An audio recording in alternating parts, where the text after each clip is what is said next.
حميم.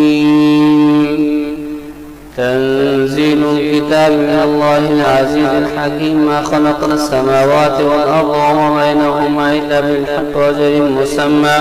والذين كفروا عما أنذروا معرضون. قل أرأيتم ما تدعون من دون الله أروني ماذا خلقوا من الأرض أم لهم شرك في السماوات ائتوني بكتاب من قبل هذا أو أثارة من علم إن كنتم صادقين. ومن أضل ممن يدعو من دون الله من لا يستجيب لهم إلى يوم القيامة وهم عن دعائهم غافلون. وإذا حشر الناس كانوا لهم أعداء وكانوا بعبادتهم كافرين. وإذا تتلى عليهم آياتنا بينات قالوا الذين كفروا الحق لما جاءهم هذا سحر مبين أم يقولون افتراه افتريته فلا تملكون لي من الله شيئا هو أعلم بما تفيضون فيه كفى به شهيدا بيني وبينكم وهو الغفور الرحيم. قل ما كنت بدعا من الرسل وما أدري ما يفعل بي ولا بكم إن أتبع إلا ما يوحى إلي وما أنا إلا نذير مبين. قل أرأيتم إن كان من عند الله وكفرتم به وشهد شاهد من بني إسرائيل على مثله فآمن واستكبرتم إن الله لا يهدي القوم الظالمين. وإن الله لا يهدي القوم الظالمين. وقال الذين كفروا للذين آمنوا لو كان خيرا ما سبقونا إليه وإن لم يهتدوا به فسيقولون هذا إفك قديم. ومن قبله كتاب موسى إماما ورحمة وهذا كتاب مصدق لسانا عربيا لينذر الذين ظلموا وبشرى للمحسنين. إن الذين قالوا ربنا الله ثم استقاموا فلا خوف عليهم ولا هم يحزنون أولئك أصحاب الجنة خالدين فيها جزاء بما كانوا يعملون. ووصينا الإنسان بوالديه إحسانا حملته أمه كرها ووضعته كرها وحمله وفصاله 30 شهرا حتى إذا بلغ أشده وبلغ 40 سنة قال رب أوزعني أن أشكر نعمتك التي أنعمت علي وعلى والدي وأن أعمل صالحا ترضى واصلح في ذريتي إني تبت إليك وإني من المسلمين. أولئك الذين نتقبل عنهم أحسن ما عملوا ونتجاوز عن سيئاتهم في أصحاب الجنة وعد الصدق الذي كانوا يوعدون والذي قال لوالديه أف لكما تعدانني أن أخرج وقد خلت القرون من قبلي وهما يستغيثان الله ويلك آمن إن وعد الله حق فيقول ما هذا إلا أساطير الأولين. أولئك الذين حق عليهم القول في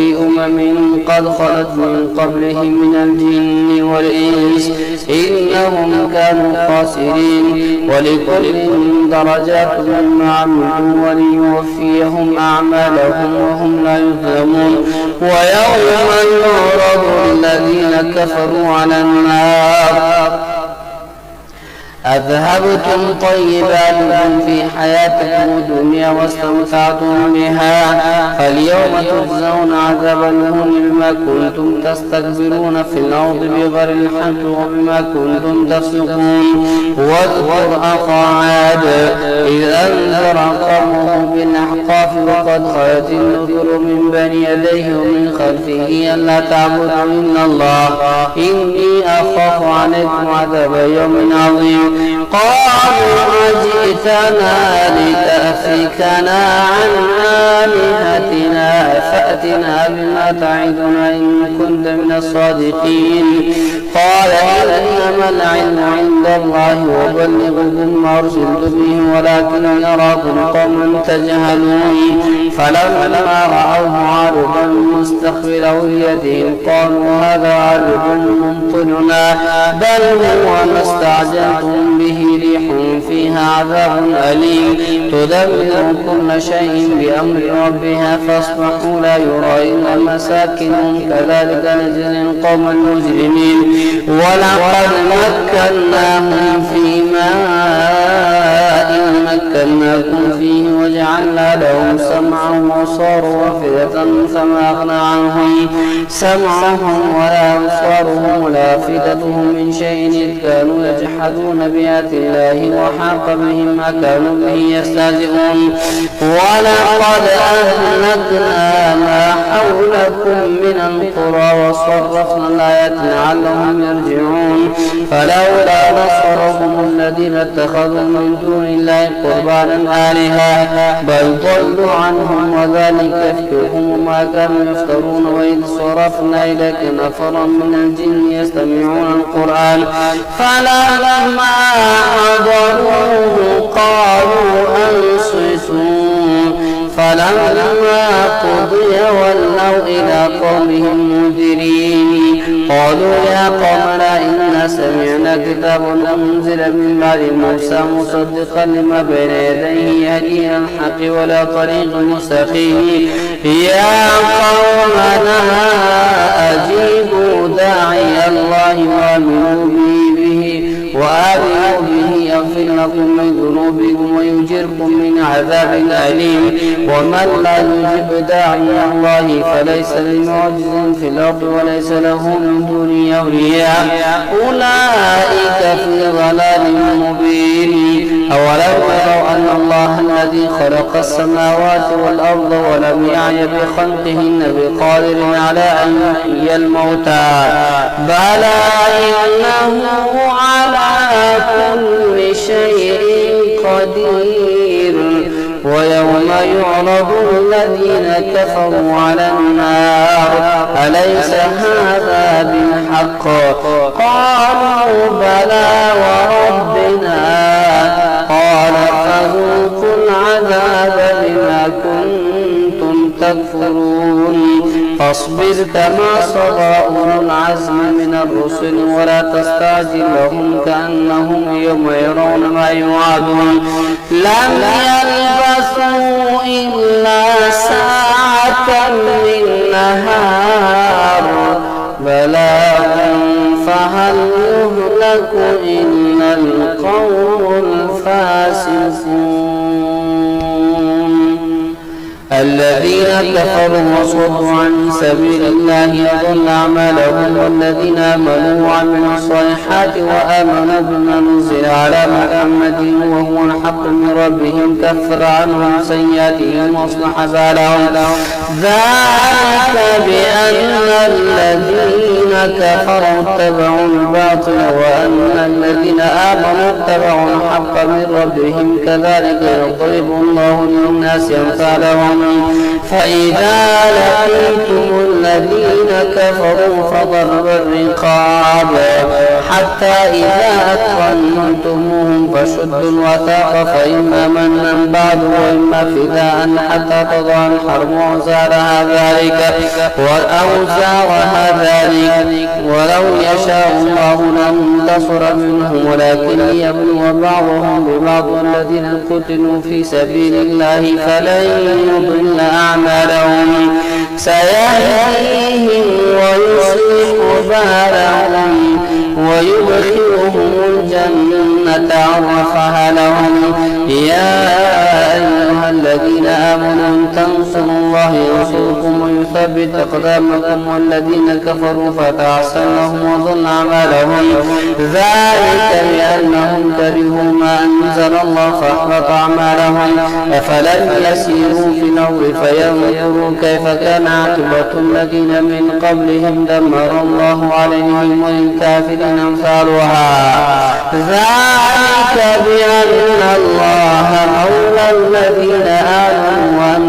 الكافرين لا مولى لهم. إن الله يدخل الذين آمنوا وعملوا الصالحات جنات تجري من تحتها الأنهار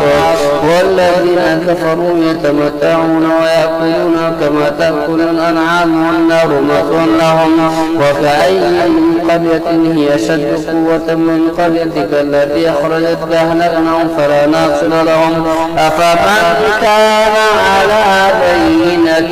من ربه كمن زين له سوء عمله واتبعوا أهواءهم. مثل الجنة التي وعد المتقون فيها أنهار من ماء غير آسن وأنهار من لبن لم يتغير طعمه وأنهار من خمر لذة للشاربين وأنهار من عسل مصفى ولهم فيها من كل الثمرات ومغفرة من ربهم كمن هو خالد في النار وسقوا ماء حميما فقطع أمعاءهم. ومنهم من يستمع إليك حتى إذا خرجوا من عندك قالوا الذين أوتوا العلم ماذا قال آنفا أولئك الذين طبع الله على قلوبهم واتبعوا أهواءهم. والذين اهتدوا زادهم هدى وآتاهم تقواهم فهل ينظرون إلا الساعة أن تأتيهم بغتة فقد جاء أشراطها فأنى لهم إذا جاءتهم ذكراهم. فاعلم أنه لا إله إلا الله واستغفر لذنبك وللمؤمنين والمؤمنات والله يعلم متقلبكم ومثواكم. ويقول الذين آمنوا لولا نزلت سورة فإذا أنزلت سورة محكمة وذكر فيها القتال رأيت الذين في قلوبهم مرض ينظرون إليك نظر المغشي عليه من الموت فأولى لهم طاعة وقول معروف. فإذا عزم الأمر فلو صدقوا الله لكان خيرا لهم. فهل عسيتم إن توليتم أن تفسدوا في الأرض وتقطعوا أرحامكم أولئك الذين لعنهم الله فصمهم وأعمى أبصارهم أفلا يتدبرون القرآن أم على قلوب أقفالها. إن الذين ارتدوا على أدبارهم من بعد ما تبين لهم الهدى الشيطان سول لهم وأملى لهم ذلك بأنهم قالوا الذين كرهوا ما نزل الله سنطيعكم في بعض الأمر والله يعلم إسرارهم فكيف إذا توفتهم الملائكة يضربون وجوههم وأدبارهم ذلك بأنهم اتبعوا ما أسخط الله وكرهوا رضوانه فأحبط أعمالهم. أم حسب الذين في قلوبهم مرض أن لن يخرج الله أضغانهم ولو نشاء لأريناكهم فلعرفتهم بسيماهم ولتعرفنهم في لحن القول والله يعلم أعمالكم ولنبلونكم حتى نعلم المجاهدين منكم والصابرين ونبلو أخباركم. إن الذين كفروا وصدوا عن سبيل الله وشاقوا الرسول من بعد ما تبين لهم الهدى لن يضروا الله شيئا وسيحبط أعمالهم. يا أيها الذين آمنوا أطيعوا الله وأطيعوا الرسول ولا تبطلوا أعمالكم. إن الذين كفروا وماتوا وهم كفار فلن يغفر إن الذين كفروا ثم ماتوا وهم كفار فلن يغفر الله لهم. فإن الذين كفروا ثم ماتوا وهم كفار فلن يغفر الله لهم. فلا تهنوا وتدعوا إلى السلم وأنتم الأعلون والله معكم ولن يتركم أعمالكم. إنما الحياة الدنيا لعب ولهو وإن تؤمنوا وتتقوا يؤتكم أجوركم ولا يسألكم أموالكم إن يسألكموها فيحفكم تبخلوا ويخرج أضغانكم ها أنتم هؤلاء تدعون لتنفقوا في سبيل الله فمنكم من يبخل ومن يبخل فإنما يبخل عن نفسه والله الغني وأنتم الفقراء وإن تتولوا يستبدل قوما غيركم ثم لا يكونوا أمثالكم إنا فتحنا لك فتحا مبينا ليغفر لك الله ما تقدم من ذنبك وما تأخر ويتم نعمته عليك ويهديك صراطا مستقيما وينصرك الله نصرا عزيزا هو الذي أنزل السكينة في قلوب المؤمنين ليزدادوا إيمانا مع إيمانهم ولله جنود السماوات والأرض وكان الله عليما حكيما ليدخل المؤمنين والمؤمنات جنات تجري من تحتها الأنهار خالدين فيها ويكفر عنهم سيئاتهم وكان ذلك عند الله فوزا عظيما ويعذب المنافقين والمنافقات والمشركين والمشركات الظالمين بالله ظن السوء عليهم دائرة السوء وغضب الله عليهم ولعنهم وأعد لهم جهنم وساءت مصيرا ولله جنود السماوات والأرض وكان الله عزيزا حكيما إنا أرسلناك شاهدا ومبشرا ونذيرا لتؤمنوا بالله ورسوله وتعزروه وتوقروه وتسبحوه بكرة وأصيلا إن الذين يبايعونك إنما يبايعون الله يد الله فوق أيديهم فمن نكث فإنما ينكث على نفسه ومن أوفى بما عاهد عليه الله فسيؤتيه أجرا عظيما سيقول لك المخلفون من الأعراب شغلتنا أموالنا وأهلنا فاستغفر لنا يقولون بألسنتهم ما ليس في قلوبهم قل فمن يملك لكم من الله شيئا إن أراد بكم ضرا وأراد بكم نفعا بل كان الله بما تعملون خبيرا بل ظننتم أن لن ينقلب الرسول والمؤمنون إلى أهلهم أبدا وزين ذلك في قلوبكم وظننتم ظن سوء وكنتم قوما بورا ومن لم يؤمن بالله ورسوله فإنا أعتدنا للكافرين سعيرا ولله ملك السماوات والأرض يغفر لمن يشاء ويعذب من يشاء وكان الله عزيزا حكيما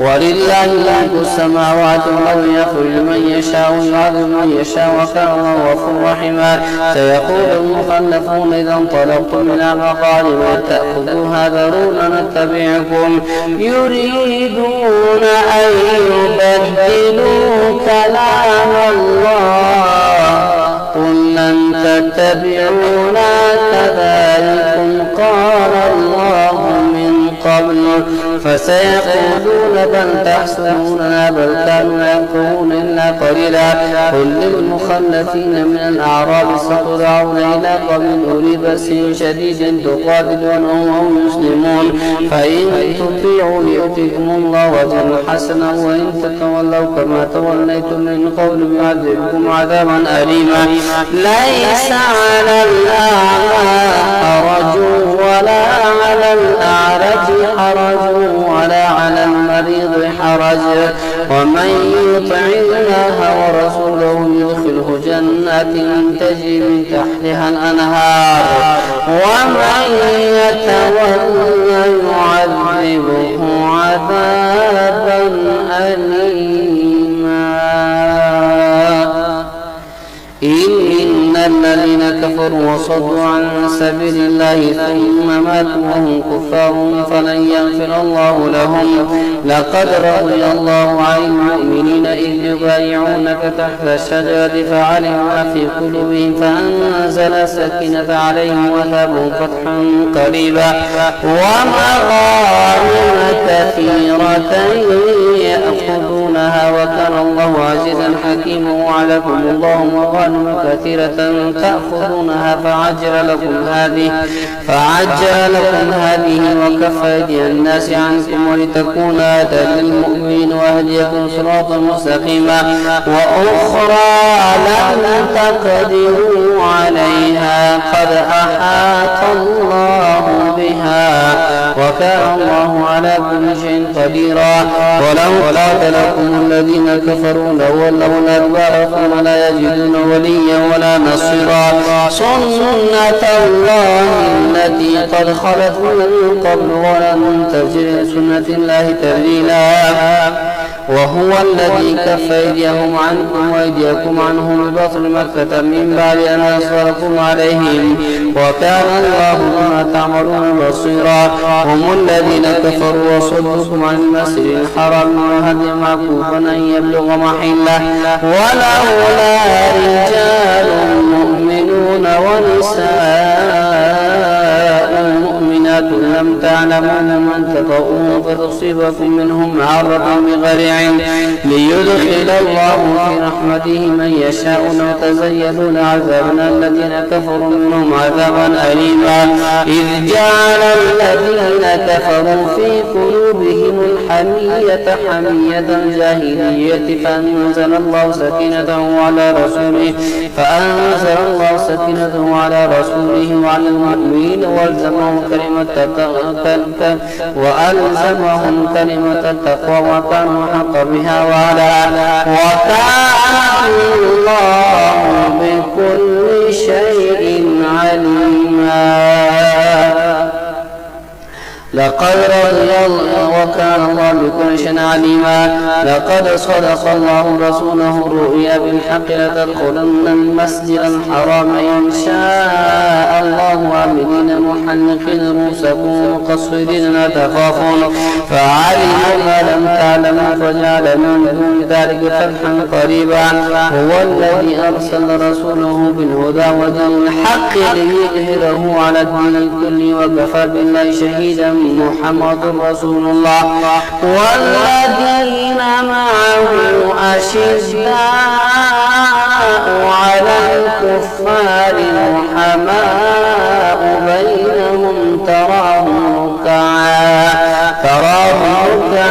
سجدا يبتغون فضلا من الله ورضوانا سيماهم في وجوههم من أثر السجود ذلك مثلهم في التوراة ومثلهم في الإنجيل كزرع أخرج شطأه فازره فاستغلظ فاستوى على سوقه يعجب الزراع ليغيظ بهم الكفار. وعد الله الذين آمنوا وعملوا الصالحات منهم مغفرة وأجرا عظيما. يا أيها الذين آمنوا لا تقدموا بين يدي الله ورسوله واتقوا الله إن الله سميع عليم. يا أيها الذين آمنوا لا ترفعوا أصواتكم فوق صوت النبي ولا تجهروا له بالقول كجهر بعضكم لبعض أن تحبط أعمالكم وأنتم لا تشعرون. إن الذين يغضون أصواتهم عند رسول الله أولئك الذين امتحن الله قلوبهم للتقوى لهم مغفرة وأجر عظيم. إن الذين ينادونك من وراء الحجرات أكثرهم لا يعقلون ولو أنهم صبروا حتى تخرج إليهم لكان خيرا لهم والله غفور رحيم. يا أيها الذين آمنوا إن جاءكم فاسق بنبأ فتبينوا أن تصيبوا قوما بجهالة فتصبحوا على ما فعلتم نادمين. واعلموا أن فيكم رسول الله لو يطيعكم يطيعكم في كثير من الأمر لعلمتم ولكن الله حبب إليكم الإيمان وزينه في قلوبكم وكره إليكم الكفر والفسوق والعصيان أولئك هم الراشدون فضلا من الله ونعمة والله عليم حكيم وإن طائفتان من المؤمنين اقتتلوا فاصلحوا بينهما فإن بغت إحداهما على الأخرى فقاتلوا التي تبغي حتى تفيء إلى أمر الله فإن فاءت فأصلحوا بينهما بالعدل واقسطوا إن الله يحب المقسطين إنما المؤمنون إخوة فأصلحوا بين أخويكم واتقوا الله لعلكم ترحمون يا أيها الذين آمنوا لا يسخر قوم من قوم عسى أن يكونوا خيرا منهم ولا نساء من نساء عسى أن يكون خيرا منهن ولا تلمزوا أنفسكم ولا تنابزوا بالألقاب بئس الاسم الفسوق بعد الإيمان ومن لم يتوب فأولئك هم الظالمون يا أيها الذين آمنوا اجتنبوا كثيرا من الظن إن بعض الظن إثم ولا تجسسوا ولا يغتب بعضكم بعضا أيحب أحدكم أن يأكل لحم أخيه ميتا فكرهتموه واتقوا الله إن الله تواب رحيم يا أيها الناس إنا خلقناكم من ذكر وأنثى وجعلناكم شعوبا وقبائل لتعارفوا إن أكرمكم عند الله يتقاكم إن الله عليم خبير قالت الأعراب ومن قل لم تؤمنوا ولكن قولوا أسلمنا ولما يدخل الإيمان في قلوبكم وإن تطيعوا الله ورسوله لا يلدكم من أعمالكم شيئا إن الله عليم لا يلدكم من أعمالكم شيئا إن الله عليم بما يفعلون لا يلدكم من أعمالكم شيئا إن الله خبير ما تعملون قالت الأعراب ومن قل لم تؤمنوا ولكن قولوا أسلمنا ولما يدخل الإيمان في قلوبكم وإن تطيعوا الله ورسوله لا يلدكم من أعمالكم شيئا إن الله غفور رحيم إنما المؤمنون الذين آمنوا بالله ورسوله ثم لم يرتابوا وجاهدوا بأموالهم وأنفسهم في سبيل الله أولئك هم الصادقون قل أتعلمون الله بدينكم والله يعلم ما في السماوات وما في الأرض والله بكل شيء عليم يمنون عليك أن أسلموا قل لا تمنوا علي إسلامكم بل الله يمن عليكم أن هداكم للإيمان إن كنتم صادقين إن الله يعلم غيب السماوات والأرض والله بصير بما تعملون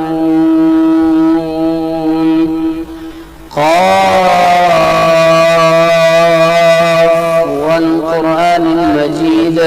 بل عجبوا أن جاءهم منذر منهم فقال الكافرون هذا شيء عجيب أئذا متنا وكنا ترابا ذلك رجع بعيد قد علمنا ما تنقص الأرض منهم وعندنا كتاب حفيظ بل كذبوا بالحق لما جاءهم فهم في أمر مريض أفلم ينظروا إلى السماء فوقهم كيف بنيناها وزيناها وما لها من فروج والأرض مددناها وألقينا فيها رواسي وأنبتنا فيها من كل زوج بهيج تبصرة وذكرى لكل عبد منيب ونزلنا من السماء ماء مباركا فأنبتنا به جنات وحب الحصيد والنخل باسقات لها طلع نضيد رزقا للعباد وحين به بلدة ميتا كذلك الخروج كذبت قبلهم قوم نوح وأصحاب الرس وثمود وعاد وفرعون وإخوان لوط وأصحاب الأيكة وقوم تبع كلهم كذب الرسل فحق وعيد أفعينا بالخلق الأول بل هم في لبس من خلق جديد ولقد خلقنا الإنسان ونعلم ما توسوس به نفسه ونحن أقرب إليه من حبل الوريد إذ يتلقى المتلقيان عن اليمين وعن الشمال قعيد ما يلفظ من قول إلا لديه رقيب عتيد وجاءت سكرة الموت بالحق ذلك ما كنت منه تحيد ونفخ في الصور ذلك يوم الوعيد وجاءت كل نفس معها سائق وشهيد لقد كنت في غفلة من هذا فكشفنا عنك غطاءك فبصرك اليوم حديد وقال قرينه هذا ما لدي عتيد القيا في جهنم كل كفار عنيد مناع للخير معتد مريب الذي جعل مع الله إلها آخر فالقيا في العذاب الشديد قال قرينه ربنا ما أطغيته ولكن كان في ضلال بعيد قال لا تختصموا لدي وقد قدمت إليكم بالوعيد ما يقدم القول لدي وما أنا بظلام للعبيد يوم يقول لجهنم هل امتلأت وتقول هل من مزيد وأزلفت الجنة للمتقين غير بعيد هذا ما توعدون لكل أواب حفيظ من خشي الرحمن بالغيب وجاء بقلب منيب ادخلوها بسلام ذلك يوم الخلود لهم ما يشاءون فيها ولدينا مزيد وكم أهلكنا قبلهم من قرن هم أشد منهم بطشا فنقبوا في البلاد هل المحيص إن في ذلك لذكرى لمن كان له قلب أو ألقى السمع وهو شهيد ولقد خلقنا السماوات والأرض وما بينهما في 6 أيام وما مسنا من لغوب فاصبر على ما يقولون وسبح بحمد ربك قبل طلوع الشمس وقبل الغروب ومن الليل فسبحه وأدبار السجود واستمع يوم ينادي المناد من مكان قريب يوم يسمعون الصيحة من حق ذلك بالخروج إنا نحن نحيي ونميت وإلينا المصير يوم تشقق الأرض عنهم سراعا ذلك حشر علينا يسير نحن أعلم بما يقولون وما أنت عليهم بجبار فذكر بالقرآن من يخاف وعيد والذاريات ذروا فالحاملات وقرا فالجاريات يسرا فالمقسمات أمرا إنما توعدون لصادق وإن الدين لواقع والسماء ذات الحبك إنكم لفي قول مختلف يؤفك عنهم من أفك قتل الخراصون الذين هم في غمرة ساهون يسألون أيان يوم الدين يوم هم على النار يفترون ذوقوا فتنتكم هذا الذي كنتم به تستعجلون إن المتقين في جنات وعيون آخذين ما آتاهم ربهم إنهم كانوا قبل ذلك محسنين كانوا قليلا من الليل ما يهجعون بالأسحار هم يستغفرون وفي أموالهم حق للسائل والمحروم وفي الأرض